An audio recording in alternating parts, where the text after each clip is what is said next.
ঠের পাবেন মসজিদে ঢুকে কেমনে, বের হয়ে কেমনে, মসজিদে তো ডাল বাগিয়া ঢুকা। ওলি যাকে আপনি ধারণা করেন ওলি, উনি কেমনে মসজিদে ঢুকে? ওলি কোনোদিন জীবনে উনি বাম পা দিয়া মসজিদে ঢুকবে না, ডান পা দিয়া ঢুকবে, দোয়া করে। বাথরুমে যখন যাবে ওলির দিকে লক্ষ্য করবেন, যদি ওলি বাম পা দিয়া ঢুকে বোঝা গেল সুন্নত ঠিক আছে, আবার বের হওয়ার সময় বাথরুম থেকে যদি ডান পা দিয়া বের হয়ে তাহলে বোঝা গেল সুন্নত ঠিক আছে।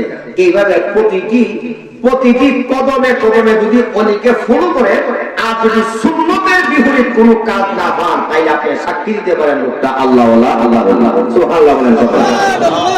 আলা ইন্না আউলিয়া আল্লাহ লা খাউফুন আলাইহিম ওয়া লা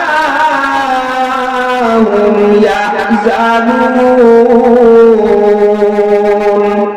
আল্লাযীনা আমানু ওয়া কানু ইয়াত্তাকুন। আমাকে মাঝি কমিটি দুইটা বিষয় দিয়েছে, একটা হলো ওলিয়া উলিয়া, আর একটা হলো জান্নাত। এখন ওলিয়া উলিয়াদের বয়ান তো শেষ হচ্ছে না, জান্নাতের বয়ান করুন কোন সময়।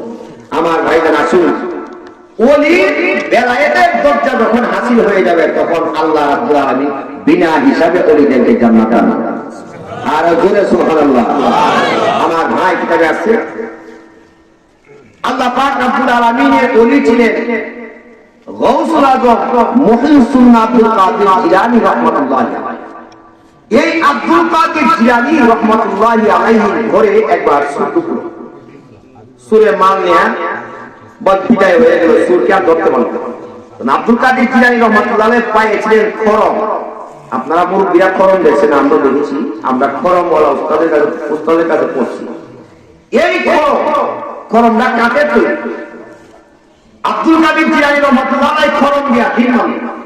আর এই খরমকে বললেন ওলিয়া উলিয়া যখন আল্লাহর বিধান রসুলের তরিকা আমাদের চলবে, তখন ওলির হাত আল্লাহর হাত হয়ে যা, ওলির মুখ আল্লাহর মুখ হয়ে যা, ওলির পা আল্লাহর পা হয়ে যা, ওলির চোখ আল্লাহর চোখ হয়ে যায়।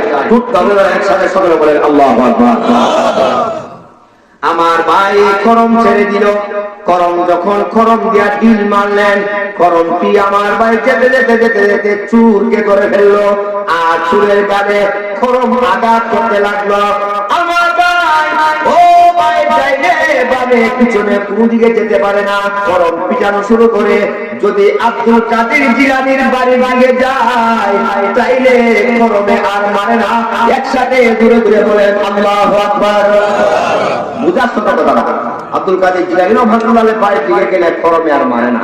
এর মানে হলো ডাইনিবামে যায় না, সুরাই মাল যেখান সেখান থেকে মাল দেয়া আব্দুল কাদের জিলানী দরবারে দাও দাও, একসাথে টুকরা বলেন আল্লাহু আকবার। আমার ভাই কিতাবে উল্লেখ করা হয়, আমার ভাই কিতাবে লেখা হয়, এই করমের আঘাত আমার ভাই খেতে খেতে খেতে খেতে আব্দুল কাদের জিলানী রাহমাতুল্লাহি আলাইহির সামনে আমার ভাই জান করম এই চোরকে নিয়ে হাজির হলো। এই চোর বুঝতে পারলেন অপরাধ করে ফেলেছি, অন্যায় করেছে। আব্দুল কাদের জিলানী রাহমাতুল্লাহি আলাইহি মাল ফেরত দিলেন, মাপ চাইলেন, তওবা করলেন। ও আল্লাহর ওলি, আজ জীবনে চুরি বিদ্যা করব না, মানিবতের শিক্ষা দিয়া দেন, শরীয়তের শিক্ষা দিয়া দেন। আজকে থেকে বাড়িঘর ছেড়ে দিয়া বনবাসী হয়ে গেলাম। একসাথে ধীরে ধীরে করে সুবহানাল্লাহ।